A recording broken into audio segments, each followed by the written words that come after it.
My name is Mariah Maskins. I'm a professor here at USD. I teach entrepreneurship and strategy in the business school. Very excited to be here. This is my fifth ULEC conference, so I'm excited to see so many people and see it grow over the last few years.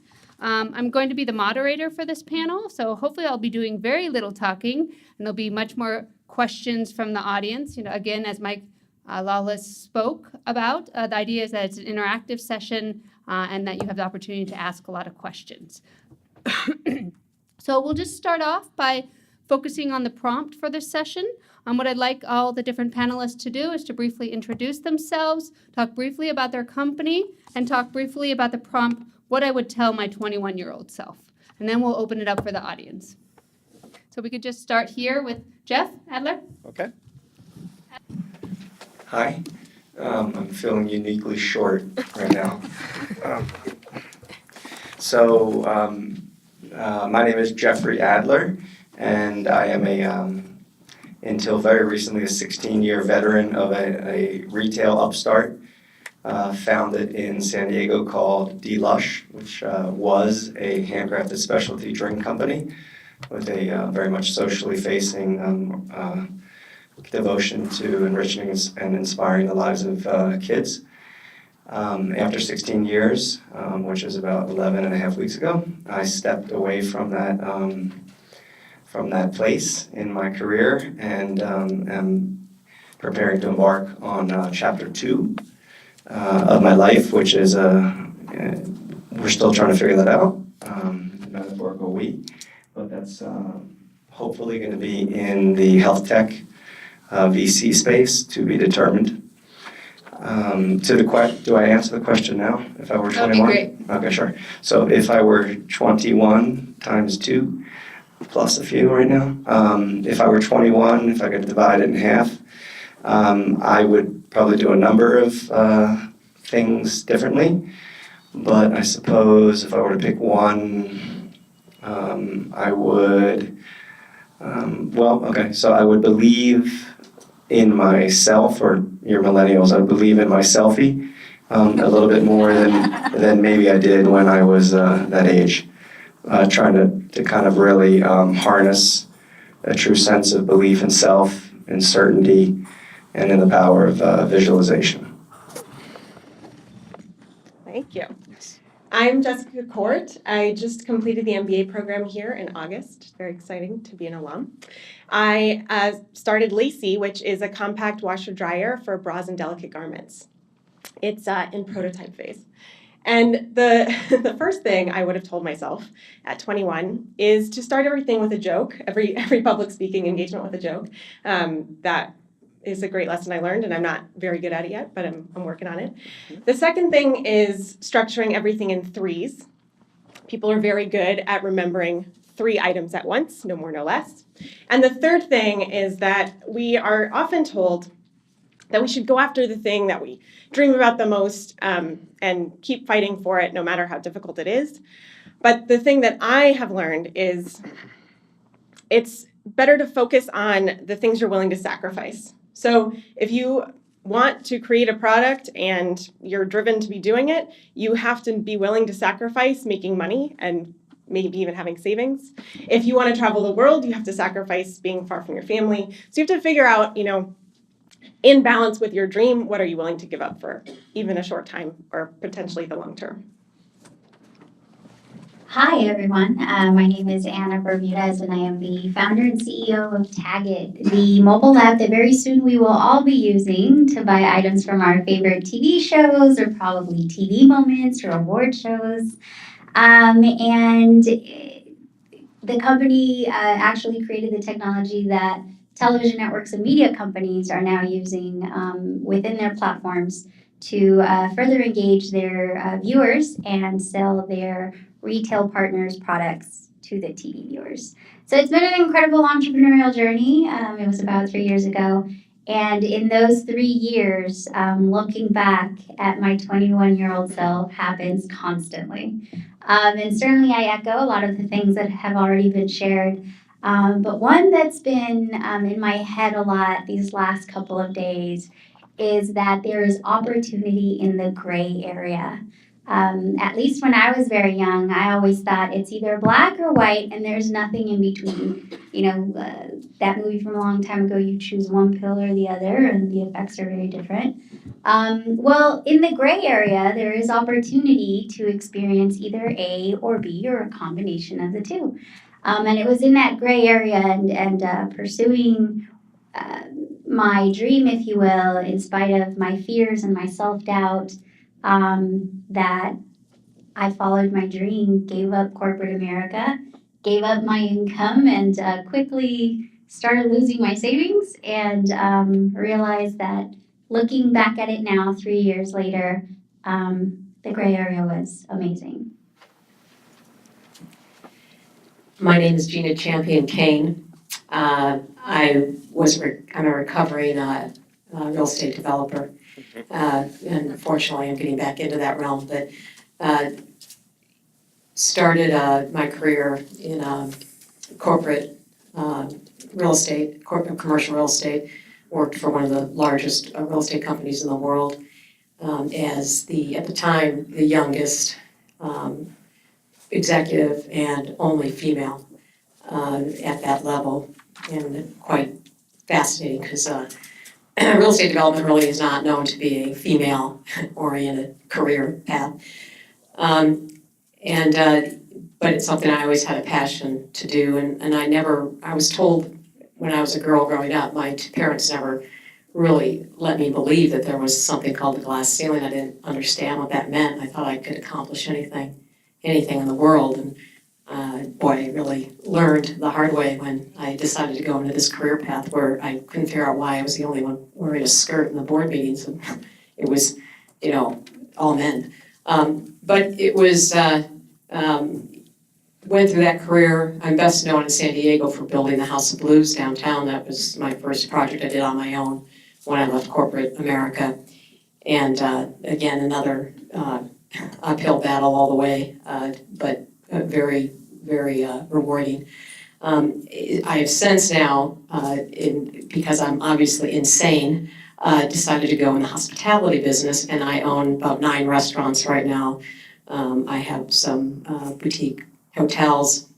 I own retail stores, retail ventures, and I don't know what the heck I was thinking, because there's certainly no 5-hour work day in my life. The restaurant business is, oh boy, it's not going to work. So getting back into real estate development, I think, I'm 51 years old and going to be 52 soon. And, 30 years ago, as a 21-year-old, career path and the work environment was so different. I mean, what was the internet? We didn't have that. I had that sexy phone in my car that was bolted to the the dashboard. It was like really, big, huge suitcase.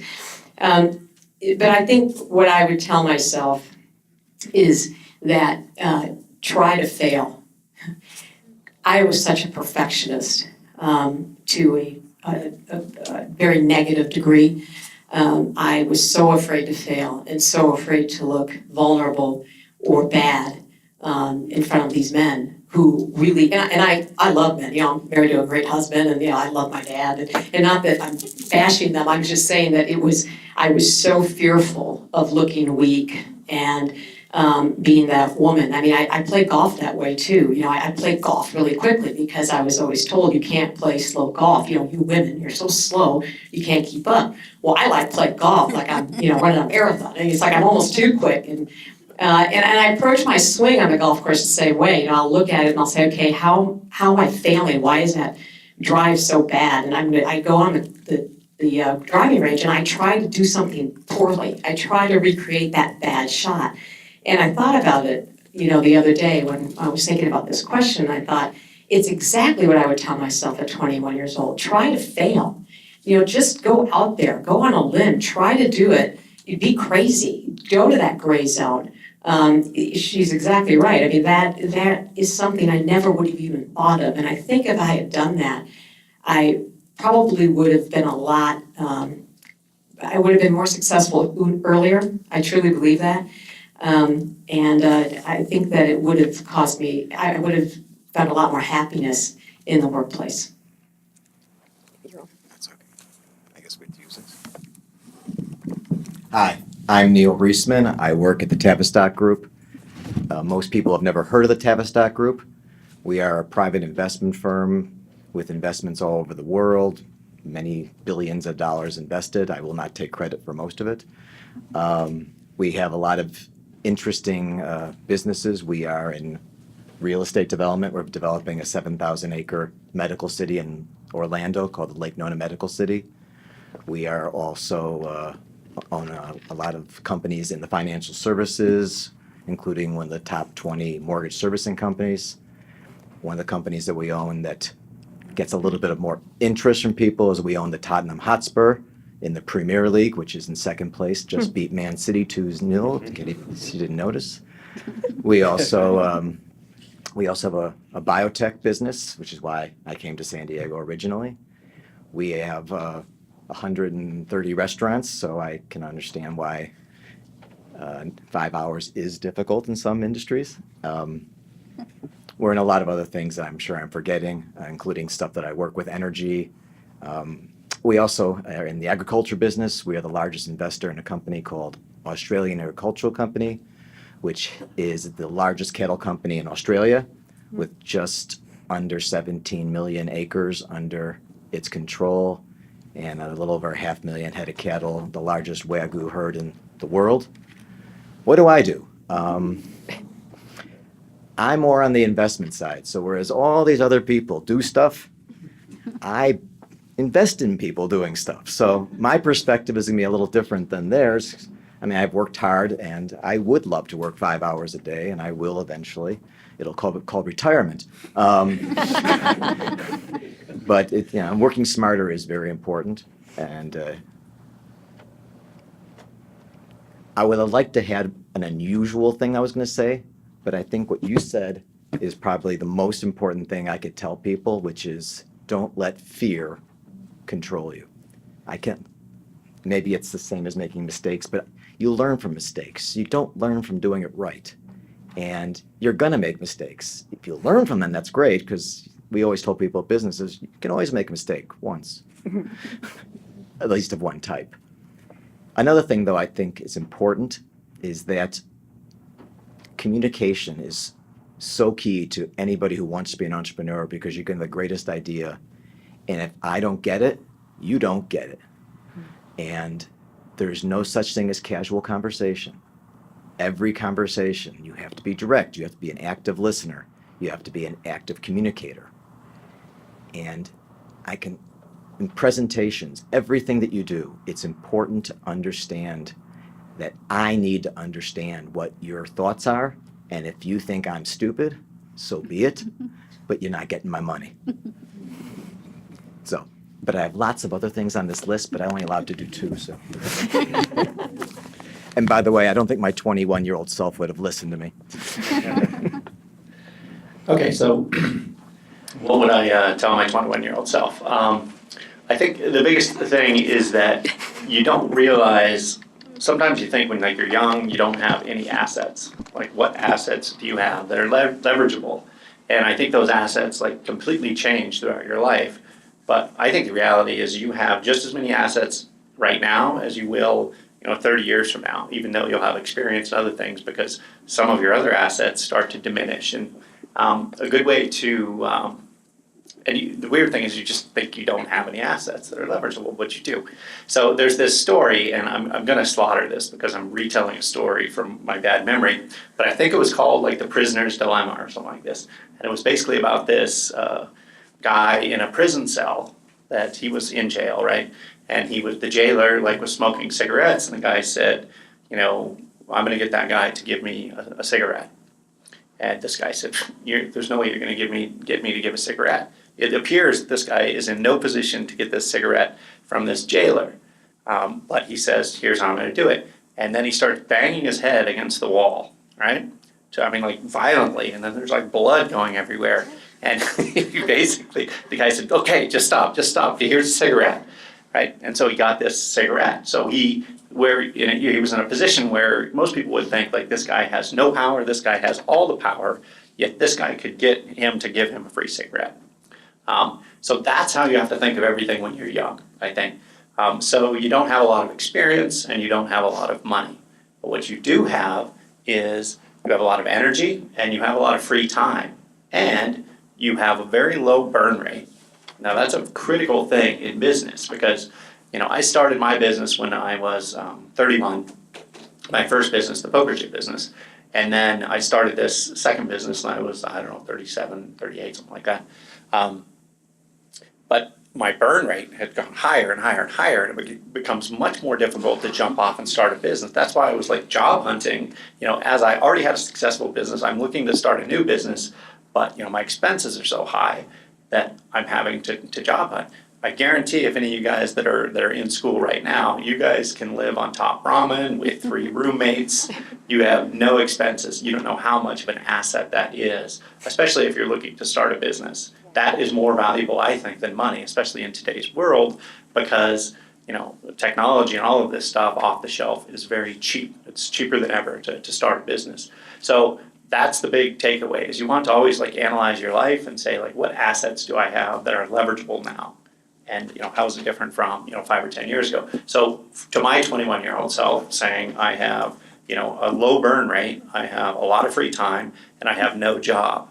Having no job is actually an asset because you don't have a job to lose. If you look at it a different way, so you should travel because you don't have to give up a job to go travel. So take a year and go travel.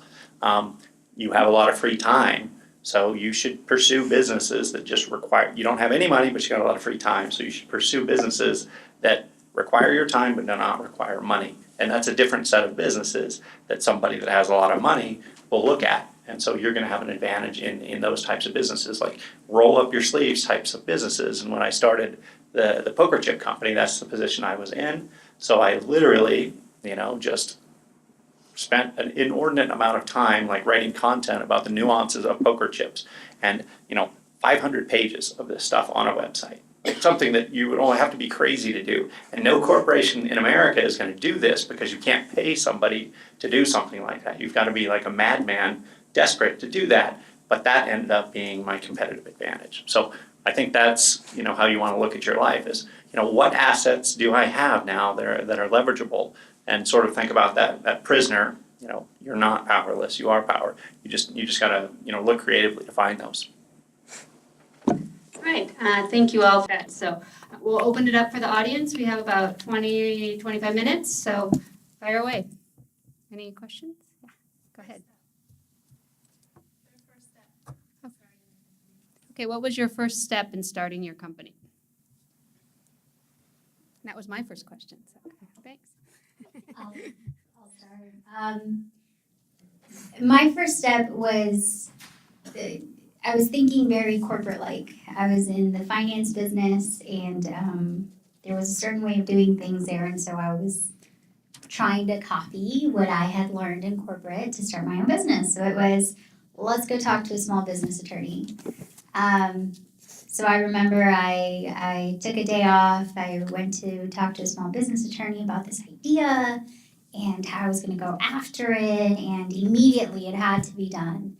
And I ended up not working with this business attorney, by the way, but they were very negative and were painting a very dark picture around what I wanted to do. And it later turned out that one of them knew one of my coworkers at work. So I was like, oh, okay, this is just too much of the same people all in one circle. But the first step that I took was, after failing and trying to start my company and work full-time plus more, I had to quit my job. And that was scary. That was one of the scariest things I had ever done, because growing up, I was told you get an education, you get a job with a reputable firm, you work your way up, you live happily ever after.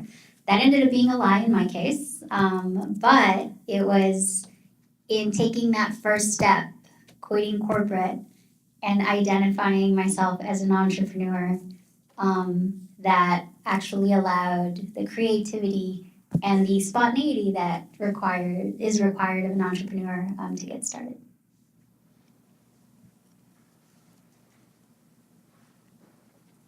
Others, first steps in starting your business? after I realized the problem I was trying to solve, I just started talking to people about it. I think that there's a general fear that you should keep it to yourself because you don't want someone to steal it, whatever. But the true wisdom is actually getting feedback from people and hearing if they respond well to it, what they hear when you're talking to them, because maybe they hear something different. And kind of like what Neil was saying about communication, and just testing out how you talk about it, what it starts becoming, because it's going to take on different shape. So that was definitely my first step. And then if you're a student here, using the legal clinic for some of these other small business issues is extraordinarily helpful. And they pass you along in these initial phases if you were looking for more of a step-by-step direction. Yeah. I'll add into that if I can, which is my perspective on this is, I think, perhaps a little bit unique because in my sense, I'm a second generation entrepreneur, if you will, having spent 16 years in building a business and a reasonably solid one, and now making a massive pivot into what I call chapter 2.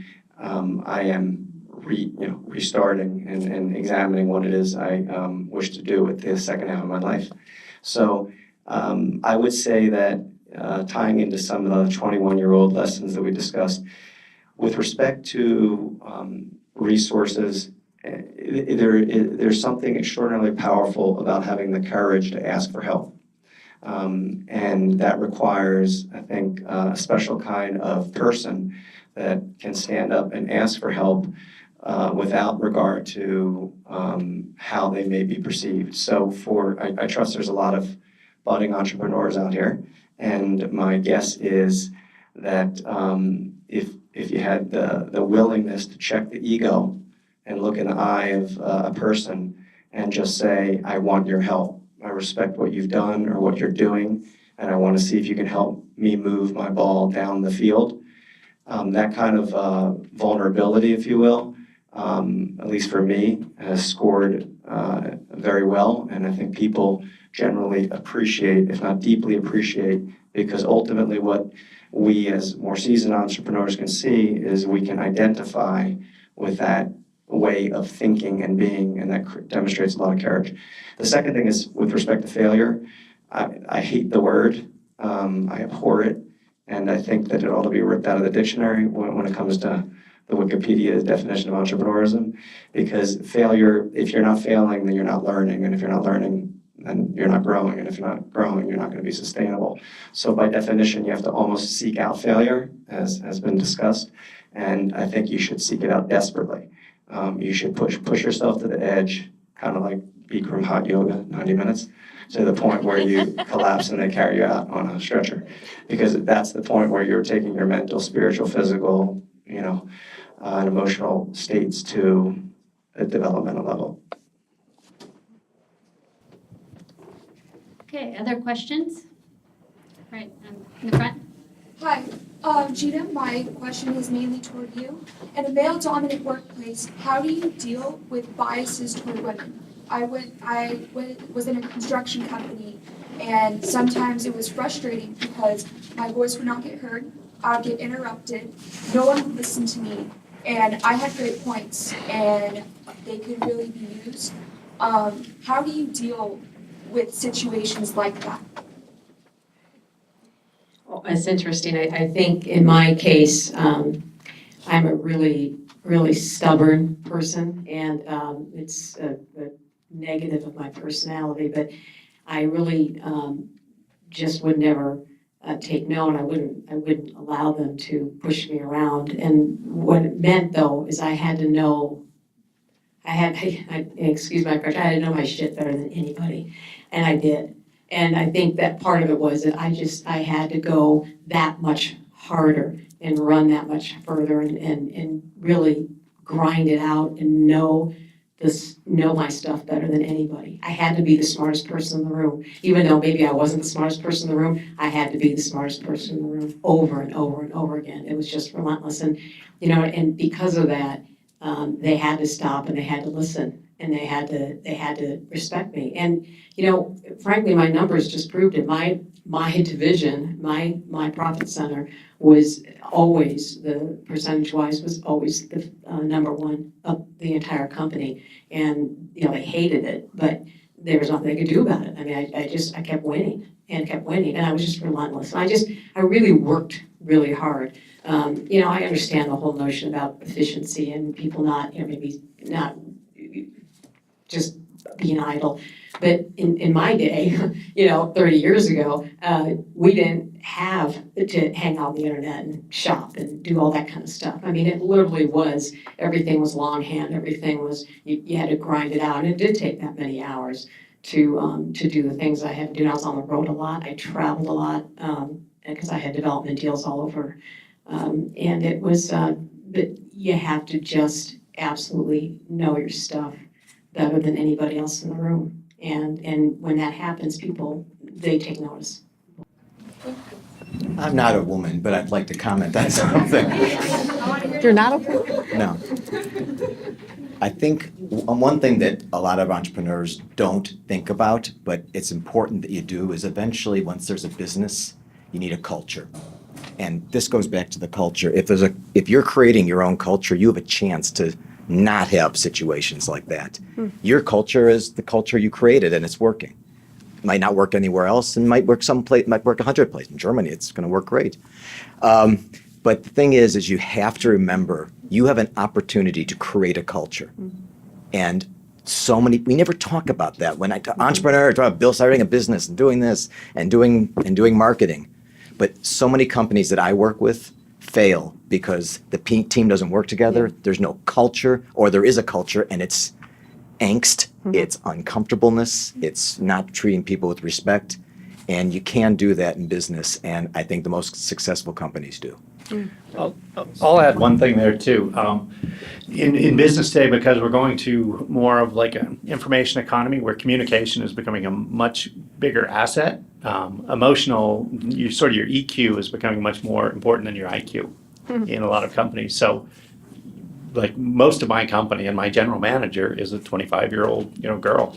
Like they're better at this. To be perfectly honest, they have an unnatural advantage because they're more in tune with EQ than guys are, and especially in like customer service focused companies. So you should really look at this as you have an advantage. So I don't think you should have a chip on your shoulder about it at all, because you have an advantages in a lot of ways. I wanted to ask you actually, when you hired the 25-year-old woman for your company, what was special about her and what made her stand out amongst everyone else? She was referred to me, so I got really lucky early on because I hired my first person, and she was very good, and I interviewed, I don't know, maybe 50 people, and she has since, I ended up firing her. She went off, she started her own company, and now she has like a $500,000 company. She's 26, I think. And then the next two girls that I hired one of my buddies too. He wasn't a great hire, but the other two girls were incredible hires, but they were both referrals. So I think if you can get referrals into your business, that's the way to hire great people, is what I found. Thank you. Other questions? All right, maybe in the back over there? Yeah, I guess, yeah. Oh, okay. You were talking about how students that want to start a company are in a unique position because they don't necessarily have like the risks or the responsibilities that somebody older might have. So what do you think are the benefits versus the costs of either just like jumping in right away and learning as you go versus maybe working for someone else for 2 to 3 years to kind of learn and not duplicate their mistakes? You'll make your own. Yeah, let's start with that. So I went out and worked, and I was very entrepreneurial minded. I always wanted to start businesses. I went to grad school to like flesh out a business plan, but I didn't have money, so I ended up working for somebody else, but I would highly recommend that. I think you tend to think when you're young that you do know a lot, but you don't really know anything. So that's not one of your assets. And so go out there and learn on somebody else's dime, and then learn on their pocketbook, because you can start a business while you're working for somebody else, and I would highly recommend that. I mean, it's just insanity to go, borrow $20,000 from your parents or take your trust fund or whatever and Which is exactly start a what it business. is. Well, not the trust fund, but the borrow. Yeah, so keep working until your business can sustain itself. That's what I would say. To add on to that, I had a very big decision to make, right? And when I shared that I very much saw the world as black and white, or black or white, that was it for me. So I knew that when I started my career in finance, my one goal was work as hard as possible. I wish I had this book about the 5-hour workday to show to my boss at the time, because I was working like 14, 16-hour days. And my goal was to prove myself, to earn the income that I needed because I wanted to buy a house. Now, what drove me to want to buy a house, yes, with the investment mind of I'd rather pay myself to live here rather than pay a landlord. But I came from very, very humble beginnings. So a lot of this advice is great, like, oh, borrow money from your parents. Well, I couldn't do that. Take time off to travel. Not a penny to do that either. Before going away to college, the furthest I had ever traveled was to TJ because I had family there, which isn't really traveling, nor do I recommend anybody going there. But for the places that I went, the touristy parts are nice. But the whole point that I'm trying to make is that I had a goal in mind when I entered corporate. Once I entered corporate, I realized that sexism was very real. And I worked in a male-dominated industry, and there weren't very many women, and there weren't very many women that looked like me.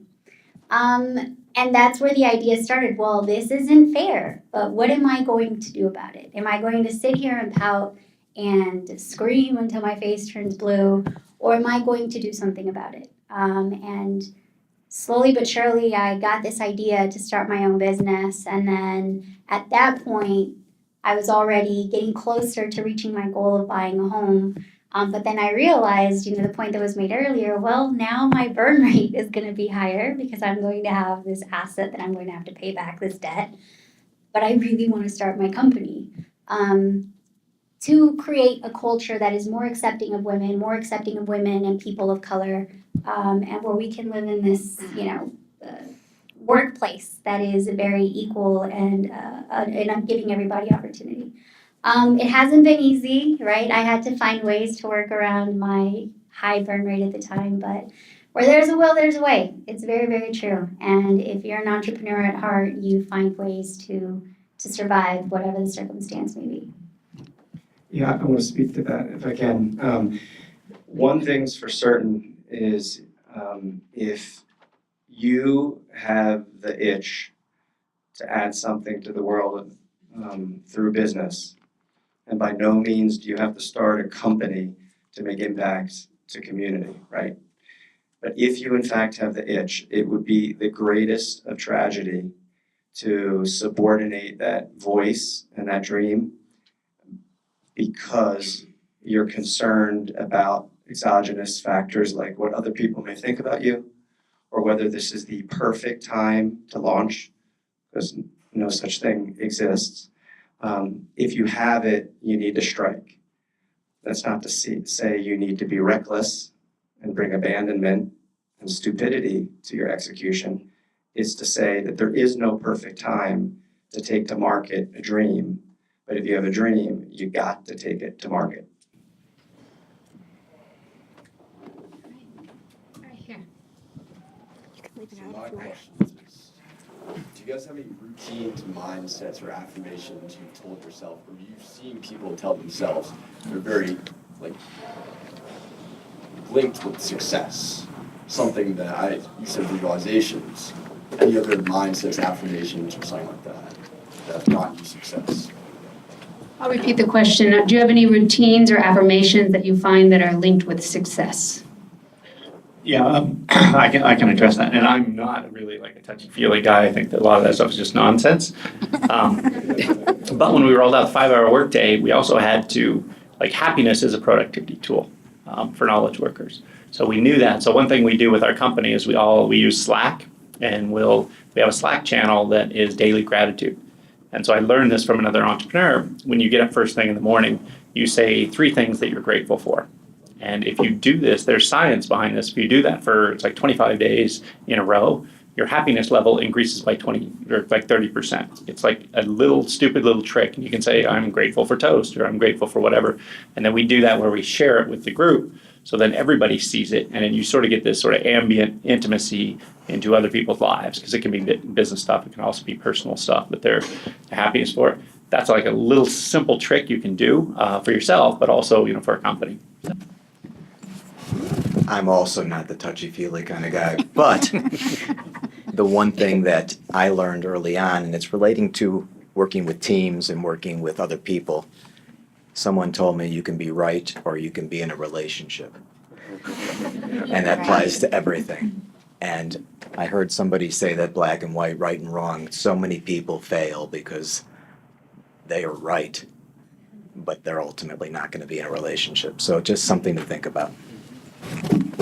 I don't say it daily, though.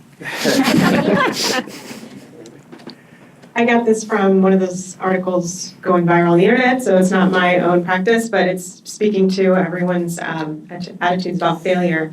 That one girl was brought up by her father, and he would ask her at the end of every day, so let's celebrate your failure time. Like, what did you do today that went wrong? And let's be thrilled that that happened today and that we got that happening on a daily basis. So if you train yourself just in a measurable way to track, that sort of speaks to your routine, and it also hits on these other points that everyone else is doing. So I'm striving to try that. To that, which is this idea of that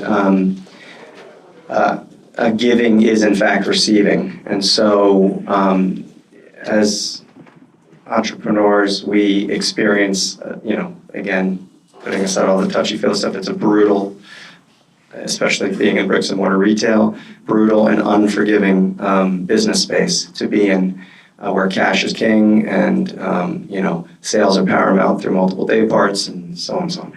So the idea here is to try to think about, as an entrepreneur, and balancing sort of the profit and loss mind that you clearly will be in, because without profitability we're not sustainable, to balance that with this belief system that whenever we can give each and every day through our work, directly or indirectly, we are in fact receiving. So when you meet with someone and you want to strike a deal, or you want to build a relationship, or you want to facilitate something, to be in the mindset that says, what can I do to give to that person, as opposed to what do I need to be taking from that person.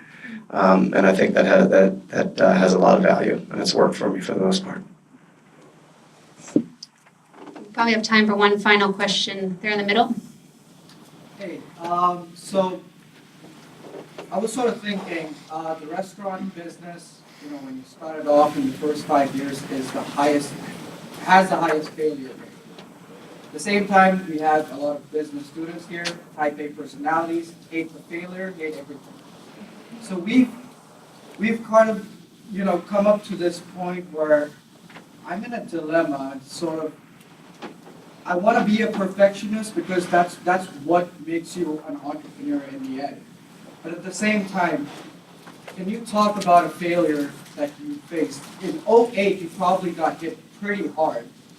And the reason why I mentioned the restaurant business is you picked that up. Why? So first off, props to you for doing it, but why? And please. Did I not mention I was insane? Look, I got murdered when the Great Depression hit. And it literally, I went from a 50-person small company to 3 of us. My CFO, my secretary, and me. And I had to look in the mirror and I said, what am I going to do? I'm going to shrivel up and cry? And no, I said, I got to figure this out. I got to reinvent myself. I got to survive. And because it's hard to knock me down. I'm a Michigan girl, we're tough. We go through tough winters. I mean, it is what it is. But I absolutely was not going to survive this. And I didn't know what the hell I was going to do. I was just trying to figure out how to survive. And I found a little piece of property in Pacific Beach, California. up the road here. And it was a restaurant that was closing because the gentleman that owned it, he was retiring after 30 years. He'd been there 30 years. It was quite remarkable. A PB, just filled with bars. And this was a fine dining restaurant. It was open Tuesdays through Sunday nights only. He had a full liquor license, which is, very valuable in Pacific Beach. They don't issue new ones out anymore. And he never even served alcohol. He only served wine. And he had Heineken by the bottle or some crazy thing. He was a chef. It was all about his food. But it happened to come with the real estate. And I said, oh, great, I'm going to buy this piece of real estate. I'm going to tear it down. This is what I do. I'm a redeveloper. I'm going to go in there. I'm going to build condos over retail. And I got it. I'm going to do this. I'll figure out how I'm going to get the money. Not that I know you, I'm kidding. But I've got to beg somebody for money. And so I tie this thing up, and I have these charrettes. I'm going to the community. I'm showing them this beautiful project I'm going to build them because I need their approval. And they said, this is nice. Where's our restaurant? I said, well, he's retiring. He's going out of business. I said, oh, no. We're not going to approve any of this. You are not taking away our neighborhood eatery. We don't have any neighborhood restaurants here. It's all these bars down Garnett. And so I came home, and my husband said, how'd it go? I said, well, I guess I'm going in the restaurant business. He goes, oh, no, you're not. I said, well, yeah, I am. I said, how hard can it be? I work hard. He's like, Gina, biggest failure rate. He's giving me all the stats. He had my dad call me. My dad's like, you're not going in the restaurant business. Lost your mind. I said, how bad can it be? I mean, I know a lot of restaurant tours. I mean, I'm friends with David and Leslie Cohen and, Ingrid Croce. And he's like, good, call them all. And so I did. I had them all meet me at this restaurant before the guy closed it. And they all looked around. They said, this is a diamond in the rough. Location, location, location. You've got more people that live in this 1 mile radius than anywhere else in the county. It's all about bodies in the restaurant business. And of course, you gotta have decent food and good service, which I thought, that's easy. So I said, I'm gonna do it. Whatever. If it doesn't work, I'll just lease it to David and Leslie Cohen. And I opened the doors. It's the patio on Lamont Street, and we have just crushed it ever since. But it's not because I'm so great. It's because it's location, location, location. I mean, we're really in a phenomenal location. So to answer your question, I think it's the restaurant business is all about people. It's all about relationships. It's all about team. And that is what I've had to learn. I'm not touchy-feely either, and I've learned I had to be touchy-feely. I now have 700 employees. About to be about 1,000 by the first of the year, because I'm, of course, opening up more restaurants, which I don't know why. But, it's one of those things that I just I learned from my failures. I mean, I've had a couple of snafus that I've had to fix and figure out. But again, it's that tenacity. It's like I don't worry about failing. I did when I was 21. I don't anymore. I don't care. I'll figure it out. I have before. I'll survive. All right. Thank you so much. We're about out of time. I know there were still a lot of questions in the audience, so I encourage you. We have the next about 12 to 15 minutes to interact with the Anna panel, interact with others here. Follow Regina's guideline of trying to meet 5 people today. I think that's a great goal. And again, thank you to the panel for being here.